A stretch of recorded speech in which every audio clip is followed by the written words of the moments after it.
La marjolaine s'utilise généralement dans diverses préparations culinaires. Par ailleurs, grâce à ses propriétés, on s'en sert aussi pour traiter les problèmes digestifs et hormonaux. La marjolaine, Origanum majorana, est une herbe connue dans la cuisine méditerranéenne pour sa capacité aromatique. Cette plante appartient à la famille Lamiaceae et s'est popularisée dans le monde grâce à ses applications médicinales. Avez-vous déjà entendu parler des bénéfices et effets secondaires de la marjolaine? Comme le détaille un article publié dans Evidence-Based Complementary and Alternative Medicine, cette herbe se cultive dans des pays comme l'Espagne, la Hongrie, le Portugal, l'Allemagne et la France. En général, on lui attribue des propriétés anti-inflammatoires, antibactériennes, gastroprotectrices et antioxydantes. Nous allons dès maintenant vous expliquer pourquoi on l'utilise et dans quel cas on ne doit pas la prendre. Les bénéfices de la marjolaine appuyés par la science.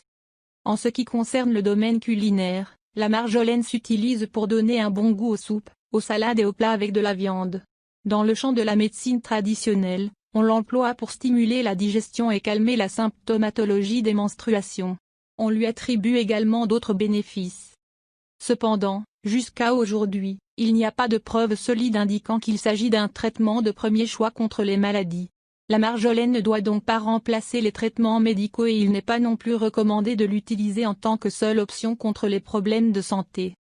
En cas de maladie, la meilleure chose à faire est de consulter un professionnel de santé. Maintenant que ceci a été précisé, intéressons-nous à ses principales applications. Elle contribue à calmer les problèmes digestifs. Dans la médecine naturelle, l'un des bénéfices les plus notables de la marjolaine est lié à la santé digestive.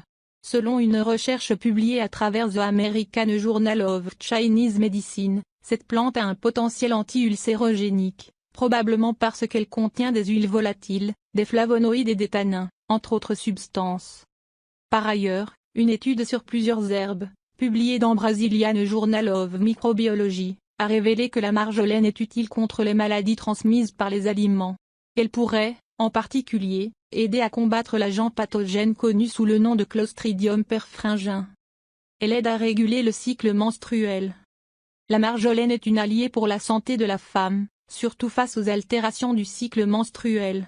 Que ce soit en extrait ou sous forme de thé, elle a montré des effets positifs dans la restauration de l'équilibre hormonal. En fait, les résultats d'un test contrôlé et aléatoire publié dans le Journal of Human Nutrition and Dietetics ont souligné que le thé de marjolaine est bénéfique pour les patientes atteintes du syndrome des ovaires polykystiques. Apparemment, elle aiderait à réguler l'activité hormonale et la sensibilité à l'insuline. Elle aide à prévenir les infections. Beaucoup des bénéfices de la marjolaine s'attribuent à ses propriétés antimicrobiennes et antifongiques. Grâce à cela, ces extraits contribuent à la prévention et au traitement de certains types d'infections. Dans une étude partagée dans Global Advance in Health and Medicine, la marjolaine a été utile contre la surcroissance bactérienne de l'intestin grêle.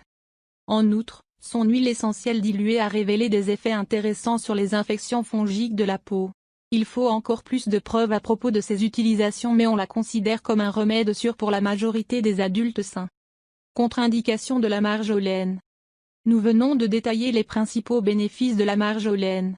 Désormais, il convient de préciser certains des effets secondaires et des possibles interactions de cette plante. En cas de doute, il est toujours plus sûr de consulter un médecin. Les femmes enceintes ou en période d'allaitement doivent éviter les compléments ou le thé de marjolaine. Selon une publication dans le International Journal of Obstetrics and Gynecology, elle peut être nocive dans ces cas à cause de son influence sur l'activité hormonale. Les compléments de cette plante peuvent interférer dans la coagulation sanguine. Par conséquent, il vaut mieux l'éviter si vous suivez un traitement avec des anticoagulants ou si vous avez des troubles associés. La plante et ses extraits interagissent avec les médicaments pour le diabète, en réduisant les niveaux de glucose dans le sang. Il est donc préférable d'éviter d'en consommer dans ces cas, à moins que le médecin ne donne son autorisation. Comment tirer parti des bénéfices de la marjolaine? S'il n'y a pas d'inconvénient pour consommer de la marjolaine, on peut l'inclure dans différentes recettes en petites quantités. On peut même la combiner à une cuillerée d'huile de cuisine pour l'intégrer dans des soupes, des bouillons, des salades, des légumes, des recettes à base de viande, entre autres. Si on la consomme dans des compléments ou des thés, il convient de suivre les instructions de consommation du fabricant. Dans la mesure du possible, il vaut même mieux demander au médecin avant d'en prendre de façon régulière.